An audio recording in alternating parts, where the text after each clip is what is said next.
Have you ever really thought about the power of sound? I mean, not just music, but sound itself. From monks chanting in a monastery centuries ago to a modern neuroscience lab today, we've had this deep-seated belief that sound has, well, some kind of power. But what if that power could actually heal us? Today, we're going to explore that very idea and see what science has to say. So let's just ask the big question right out of the gate. Can certain sounds, specific frequencies, or musical tones really have an impact on our physical and mental health? Is there something real to this whole healing vibrations idea?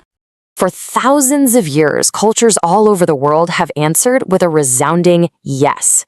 Think about Gregorian chants or Hindu mantras. This belief is ancient. But what's so cool is that today we're moving beyond just belief. We're using tools like brain scans and controlled studies to find out what's really going on inside our bodies and minds. So why are we talking about healing with sound now? Well, it turns out it's more relevant than ever because of a problem that, let's face it, a lot of us are dealing with. Get this, in a survey from 2021, nearly 4 out of every 10 adults in the US reported symptoms of anxiety or depression. That's a staggering number, and it just highlights how much we need accessible tools to manage our stress. And that, believe it or not, is where practice like chanting comes into the picture. So what is chanting, really? At its core, it's a type of meditation that uses repetition, a sound, a word, a phrase, to act as an anchor for your attention. It's pretty interesting. The Sanskrit word mantra literally means an instrument of the mind. It's a tool designed to help us manage our inner world and deal with all those negative emotions. But things get even more specific than just chanting in general. There's this really fascinating and honestly increasingly popular theory about a set of very specific ancient tones. They're called the solfeggio frequencies. This is a set of 9 distinct tones with roots that go way, way back to ancient sacred music, like Gregorian chants. The idea is that each one holds a unique vibrational signature that can influence us in a different, positive way. And the claims are incredibly specific. For instance, 396 Hz is said to help release fear and guilt, while 639 Hz is supposedly all about balancing relationships. But the most famous one is probably 528 Hz. It's often called the love frequency, and some proponents make the pretty extraordinary claim that it can even help restore damaged DNA. I mean, these are huge claims, right? They're rooted in ancient belief systems, which just begs the question: what's actually happening inside our brains when we chant? If we take these ancient practices and bring them into a modern lab, what does the science actually show us? Okay, so this chart breaks down how it's all thought to work. Researchers suggest that chanting improves mindfulness through 2 main pathways. If you follow that top path, you get self-regulation. The repetitive sound helps you focus and keeps your mind from wandering off. Now look at the bottom path, which is acceptance. Here, the practice fosters a sense of faith and curiosity, which leads to more emotional peace. And as you can see, both paths lead to that same destination, a state of mindfulness.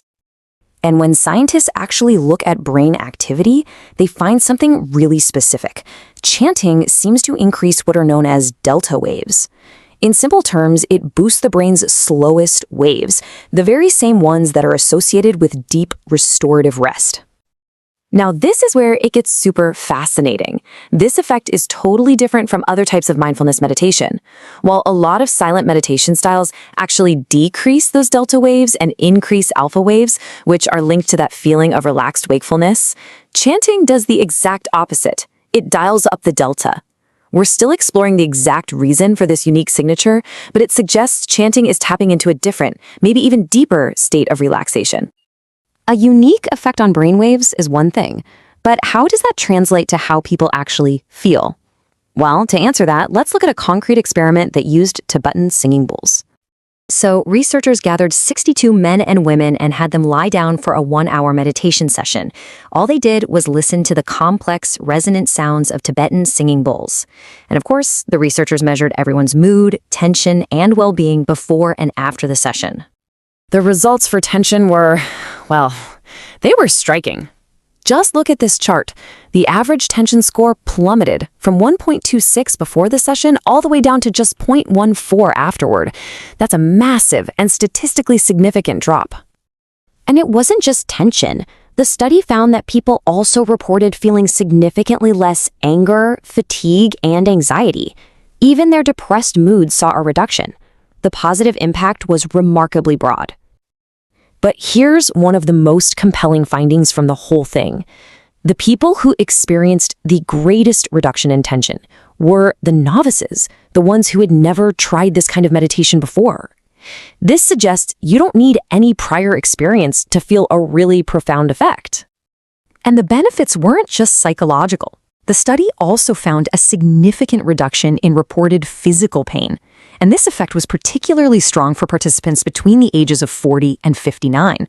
So these sound vibrations might have some tangible physiological benefits too. So where does all of this leave us? We've got this growing body of evidence for the power of sound. So what are the practical applications, and what does the future hold? Well, building on this kind of research, sound therapy is already being applied in a bunch of medical fields. It's used to help treat tinnitus, that ringing in your ears, to improve social interaction in children with autism, and more broadly, to help lower blood pressure and fight stress-related diseases. Ultimately, the key takeaway here is pretty clear. The evidence strongly suggests that sound is way more than just something we hear.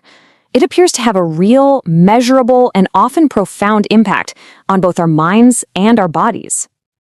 And that leaves us with the big, unanswered question, doesn't it? Is the healing power of sound a direct physical response to vibrations and frequencies literally changing our brainwaves? Or is it the profound power of our own intention, of ritual, of just believing it can work?